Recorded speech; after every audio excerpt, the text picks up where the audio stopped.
So ngayon guys, nandito ako sa Cavite. Binisita ko yung bahay namin. Instead na kagabi dapat kami uuwi. Nagkaroon ng aberya kaya ngayon pa kami, ngayong umaga na lang ako bumiyahe. At iniwan ko na lang yung bata. Kasi uuwi din ako maya-maya konti. Para next punta namin dito guys, hindi pa din siya ganun ka labong. Yung mga damo. Ganon. Yung aking pananim. Ito yung aking bawang. Ito naman ang aking sibuyas. Natira ko sa aking mga pechay. Tapos tumubo na yung mga tanim kong bawang. Yan. Tumubo na yung iba kong pananim dito. Siyempre tumubo na rin yung mga damo. Ayan na yung munggo ko. Tumubo na. At ito yung aking mga pechay. Kaso nga lang nagkumpul-kumpulan sila. Tingnan mo yung munggo ko guys. Oh. Ayan yung munggo ko dito. Tumubo na. Ayan. Kangkong, kamote. Ayan. So ayan. At ito daw meron ng turnover na sa may-ari itong bahay na to. So ngayon, lilinisin ko to para pagbalik namin hindi pa ganun kalabong yung mga damo. At tumubo na rin ang aking tanlad. So sana pag next balik namin makakagulay na tayo ng pechay. Kaso nga lang, pangit pala yung pagsaboy ko dito, nagkumpul-kumpulan sila. So ngayon try natin paghiwalay-hiwalayan sila tapos buhusan na lang natin ng tubig para kahit paano makaligo sila. So ayan. Maguna tayo ngayon guys para luminis yung aking mini garden. Mini garden. Kasi tumubo na yung mga tanim ko dito guys. Siyempre, mas tumubo na din yung mga damo. Dahil nung January 4 pa kaming tatlo pala galing dito. So nung bago kami umuwi ng Las Piñas, malinis na to. Dahil nilinis namin dalawang kulit. Tapos ngayon, dahil inabot na lang ng 2 weeks, almost 2 weeks na, mabilis lang naman yung mga halaman. Malabong na ulit.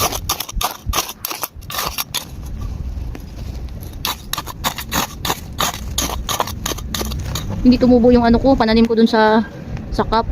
Siguro dahil hindi sila naulanan. Hindi kaya ng power niya.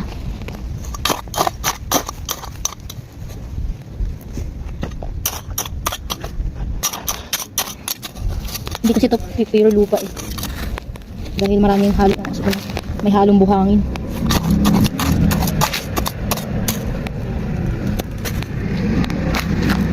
Yan, lumaan yung guard.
Ganon.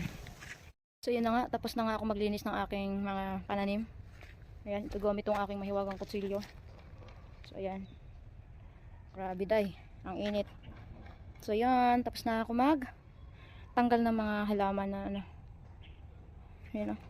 Mahaba na kasi yung halaman dito sa garden ko. Ayan na yung aking halaman ngayon. Ayan na yung mga munggo. Ayan. Itong marami dito ay pechay.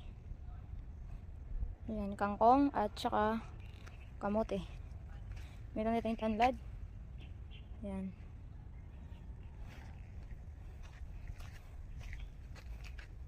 At ayan na yan, aking nilinisan. Ganon. Ayan na nga. Napakainit. Pagod ang lola mo, day. So yan, finally malinis na aking mini garden. Ito yung aking pinagkaabalahan once na pumupunta kami dito sa aming bahay sa Cavite. Sa Cavite. Sa Cavite. Sa Cavite. Ha? Oras na para maglinis ng bahay. So ngayon, maglinis muna ang lolang guys. Para malinis bago tayo umuwi.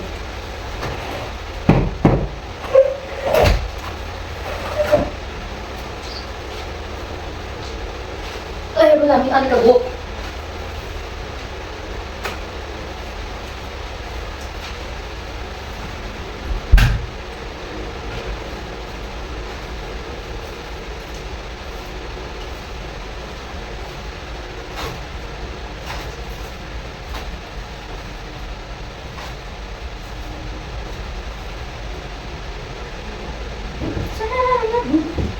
Around the ocean, shining in the sun, shining in the sun.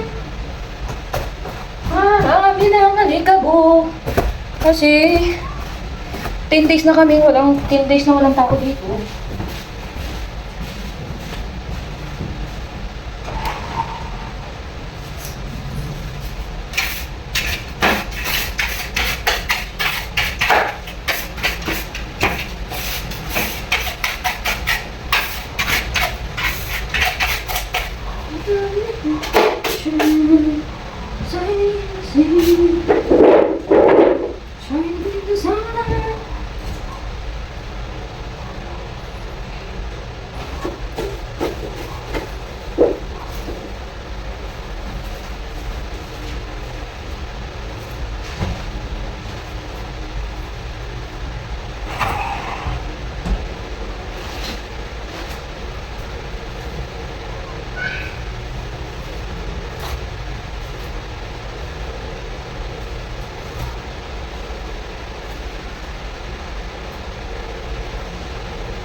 Nakakalungkot din pala guys pag ikaw lang mag-isa. Wala yung aking mag-ama. Yung mag-ama ko hindi sumama. Dahil nga uuwi din ako agad ngayon. Ito lang bit-bit ko. So ngayon, nandito naman tayo sa kwarto namin.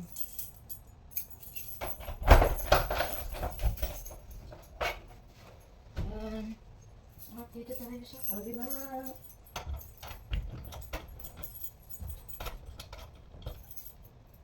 Shining in the sea. Welcome home.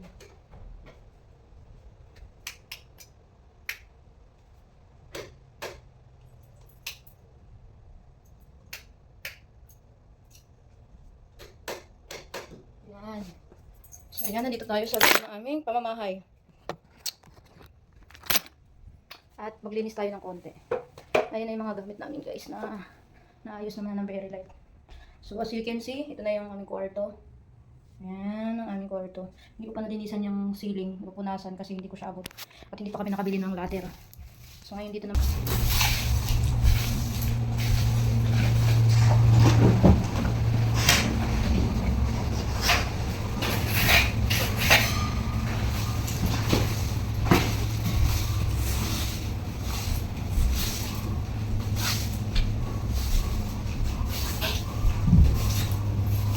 Kunting walis-walis lang to guys kasi ano naman,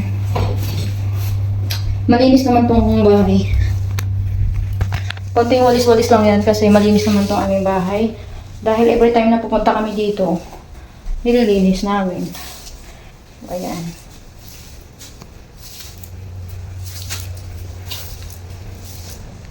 So, dito tayo sa kabilang kwarto. So, sa kabilang kwarto, mga konting alikabok-alikabok lang yan.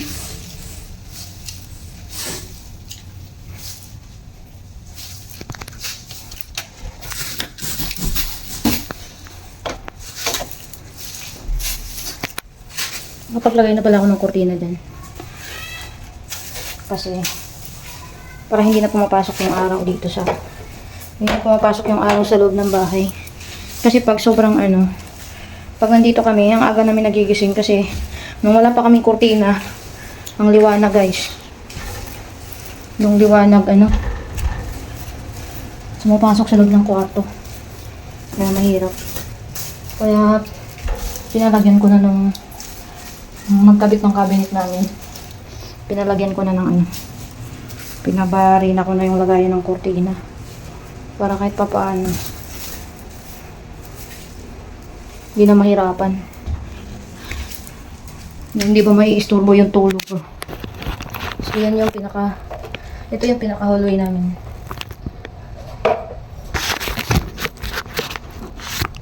So ito yung pinaka-hallway namin guys.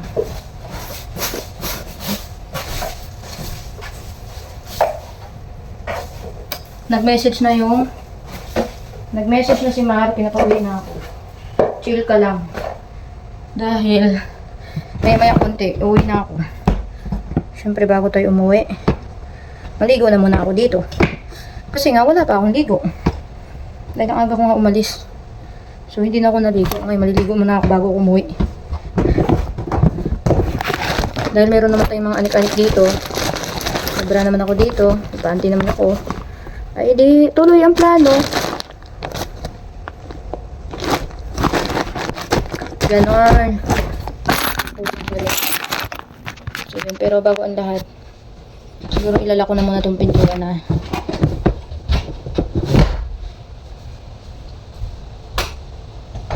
Dahil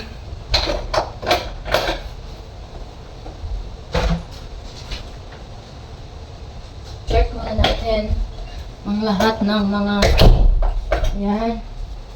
So, ngayon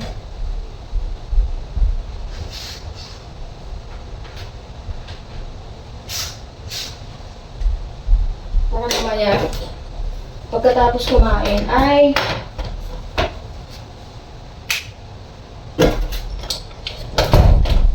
pagkatapos kong kumain maligo na lang ako guys, tapos aarya na ang lola mo. Uuwi na tayo sa Las Piñas dahil meron tayong anak na nag-iintay. Kung dala ko lang sana si kulit na yan, wala pa talaga akong planong umuwi kasi gusto ko dito matulog. Dahil nga tumakas lang ako this morning, so kailangan ko umuwi din ngayon. Pero kakain muna ako bago umuwi.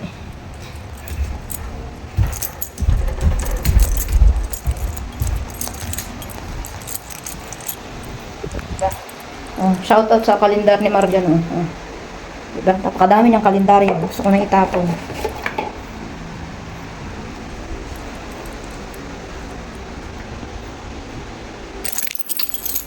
Ito man ang ulam ko. Kasi hindi na tayo magluluto ngayon. Mamadalin tayo para sa magandang kinabukasan. La la la la la la la.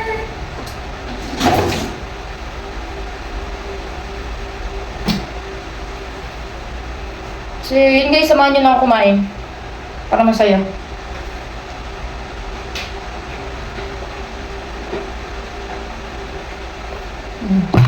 Diba? Hindi natin may iwanan kanin, no? Siyempre, di ko ito ubos.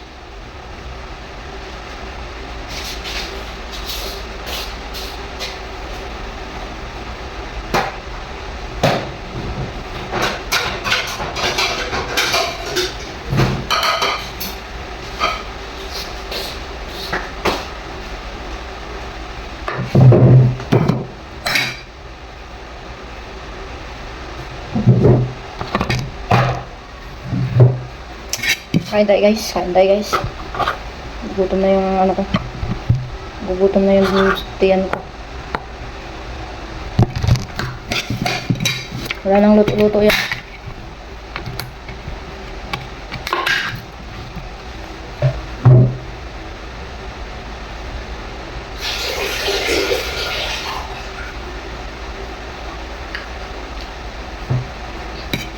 Pangtawid gutom lang ba?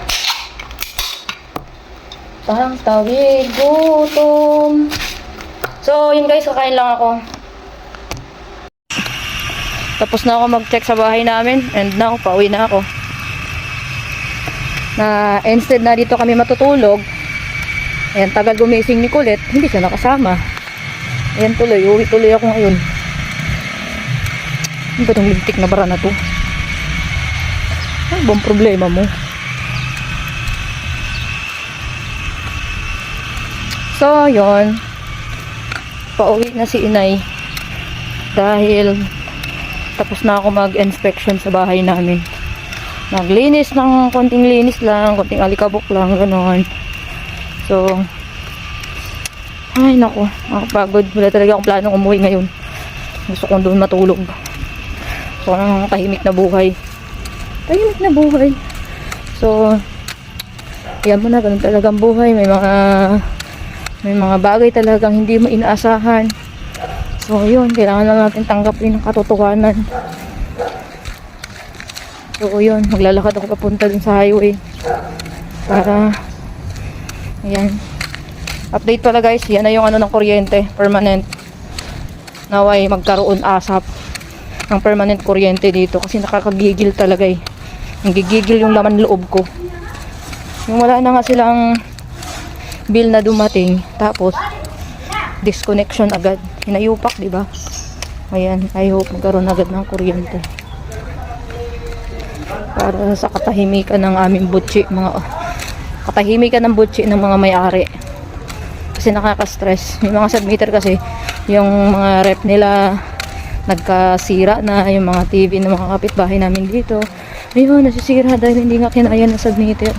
Eh, syempre, sa dami ng mga nakatira dito, hindi na siya kinakaya. So, malapit na ako dito sa tulay, guys. Eh, tama na muna ang chismis. Sige na. Bye, everyone. Ingat kayo. Bye.